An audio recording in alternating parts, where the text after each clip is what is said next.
The Mongol Empire invaded Kievan Rus in the 13th century, destroying numerous cities, including Ryazan, Kolomna, Moscow, Vladimir, and Kiev. Part of the Mongol invasion of Europe, the campaign was heralded by the Battle of the Kalka River in April 1223, which resulted in a Mongol victory over the forces of several Rus principalities.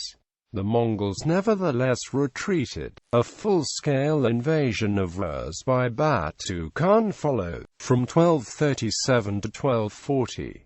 The invasion was ended by the Mongol succession process upon the death of Bkkbrad Khan. All Rus principalities were forced to submit to Mongol rule and became part of the Golden Horde Empire, some of which lasted until 1480. The invasion, facilitated by the beginning breakup of Kievan Rus in the 13th century, had incalculable ramifications for the history of Eastern Europe, including the division of the East Slavic people into three separate nations, modern-day Russia, Ukraine, and Belarus, and in the rise of the Duchy of Moscow. Background: as it was undergoing fragmentation, Kievan Rus faced the unexpected eruption of an irresistible foreign foe coming from the mysterious regions of the Far East. "For our sins," writes the Rus chronicler of the time, "unknown nations arrived. No one knew their origin or whence they came, or what religion they practiced.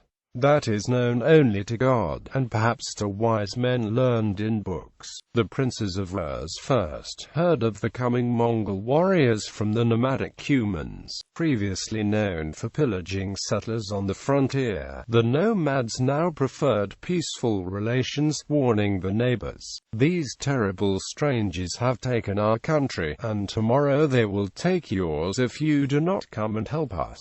In response to this call, Mstislav the Bold and Mstislav Romanovich the Old joined forces and set out eastward to meet the foe, only to be routed on April 1, 1223 at the Battle of the Kalka River. Although this defeat left the Rus principalities at the mercy of invaders, the Mongol forces retreated and did not reappear for 13 years, during which time the princes of Rus went on quarreling and fighting as before, until they were startled by a new and much more formidable invading force. In the secret history of the Mongols, the only reference to this early battle is, "Then he sent Dorbay the Fierce off against the city of Merv, and on to conquer the people between Iraq and the Indus.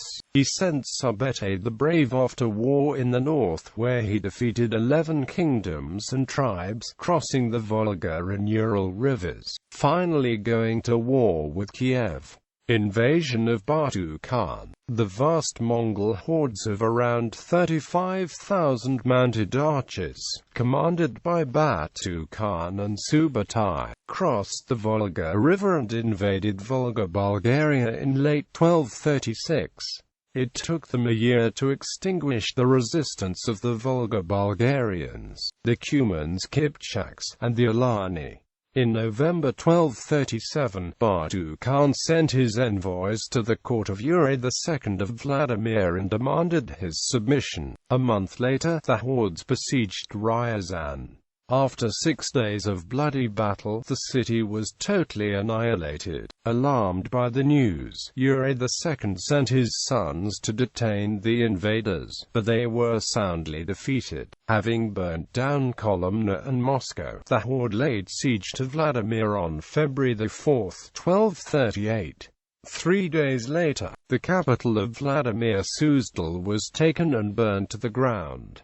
The royal family perished in the fire, while the Grand Prince retreated northward. Crossing the Volga, he mustered a new army, which was totally annihilated by the Mongols in the Battle of the Sit River on March 4. Thereupon Batu Khan divided his army into smaller units, which ransacked 14 cities of modern-day Russia: Rostov, Uglich, Yaroslavl, Kostroma, Kashan, Krasnoyartan, Gorodets, Galek, Peroslav, Zaleski, Yuriev Polski, Dimitrov, Volokolamsk, Tver and Torzhok. Chinese siege engines were used by the Mongols under Tului to raise the walls of Russian cities. The most difficult to take was the small town of Kazesk, whose boy Prince Vasily, son of Titus, and inhabitants resisted the Mongols for 7 weeks, killing 4,000.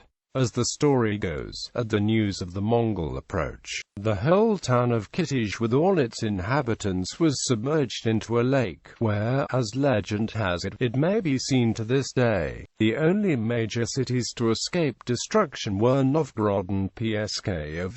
The Mongols were advancing on Novgorod but unexpectedly turned back at the site mentioned as Ignak Cross, of which the exact location is not known. Refugees from southern Rus moved mostly to the northeast, into the forested region with poor soils between the upper Volga and the Oka rivers. In mid-1238, Batu Khan devastated the Crimea and pacified Mordovia. In the winter of 1239, he sacked Chernigov and Pereyaslav. After many days of siege, the horde stormed Kiev in December 1240. Despite the resistance of Danilo of Halych, Batu Khan managed to take 2 of his principal cities, Halych and Vladimir Volhynsky. The Mongols then resolved to reach the ultimate sea, where they could proceed no further, and invaded Hungary and Poland. The age of Tatar rule. This time the invaders came to stay, and they built for themselves a capital, called Suri, on the lower Volga. Here the commander of the Golden Horde, as the western section of the Mongol Empire was called, fixed his golden headquarters and represented his sovereign the Grand Khan, who lived with the Great Horde in the Orkhon Valley. Here they had the headquarters and held parts of Rus in subjection for nearly 3 centuries. All of the Russian states, including Novgorod, Smolensk, Galach, and Pskov, submitted to the Tatar-Mongol rule. The term by which this subjection is commonly designated, the Mongol Tatar yoke, suggests terrible oppression. But in reality these nomadic invaders from Mongolia were not such cruel, oppressive taskmasters. In the first place, they never settled in the country, and they had little direct dealing with the inhabitants. In accordance with the admonitions of Genghis Khan to his children and her children, they retained the pastoral mode of life, so that the subject races, agriculturists, and dwellers in towns were not disturbed in their ordinary avocations. Golden Horde instituted census, taxes and tributes on the conquered lands, which were usually collected by local princes and brought to Suri. It was only in the 14th and 15th centuries, with the rise of the Tatar Khanates, that slave raids on the Slavic population became significant, with the purpose of trading slaves with the Ottoman Empire. The raids were an important drain of the human and economic resources of both Muscovy and the Grand Duchy of Lithuania, and they largely prevented the settlement of the wild fields, the steppe and forest-steppe land extending from about 100 miles south of Moscow to the Black Sea, and they ultimately contributed to the development of the Cossacks. In religious matters, the Mongols were extremely tolerant. When they first appeared in Europe, they were shamanists, and as such they had no religious fanaticism. After adopting Islam, they remained as tolerant as before, and the Khan of the Golden Horde, who first became a Muslim, allowed the Rus to found a Christian bishopric in his capital. Nogai Khan, half a century later, married a daughter of the Byzantine emperor, and gave his own daughter in marriage to a Rus prince, Theodore the Black.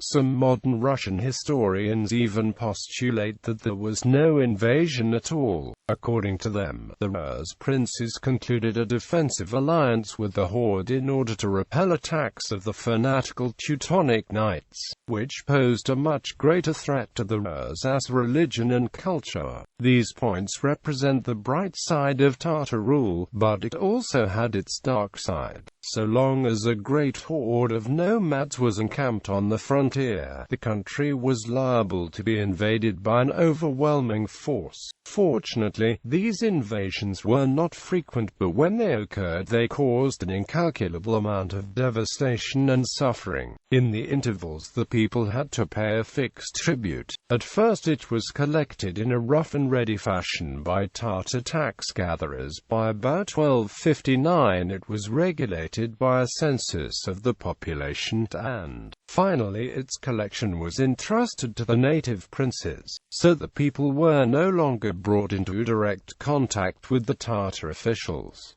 Impact on development. The influence of the Mongol invasion on the territories of Kievan Rus was uneven. Kolomna estimates the population of Rus had dropped from 7.5 million prior to the invasion to 7 million afterwards. Centers such as Kiev took centuries to rebuild and recover from the devastation of the initial attack. The Novgorod Republic continued to prosper, and new entities, the rival cities of Moscow and Tver, began to flourish under the Mongols. Moscow's eventual dominance of northern and eastern Rus was in large part attributable to the Mongols. After the Prince of Tver joined a rebellion against the Mongols in 1327, his rival Prince Ivan I of Moscow joined the Mongols in crushing Tver and devastating its lands. By doing so, he eliminated his rival, allowed the Russian Orthodox Church to move its headquarters to Moscow, and was granted the title of Grand Prince by the Mongols. As such, the Muscovite prince became the chief intermediary between the Mongol overlords and the Rus lands, which paid further dividends for Moscow's rulers. While the Mongols often raided other areas of Rus, they tended to respect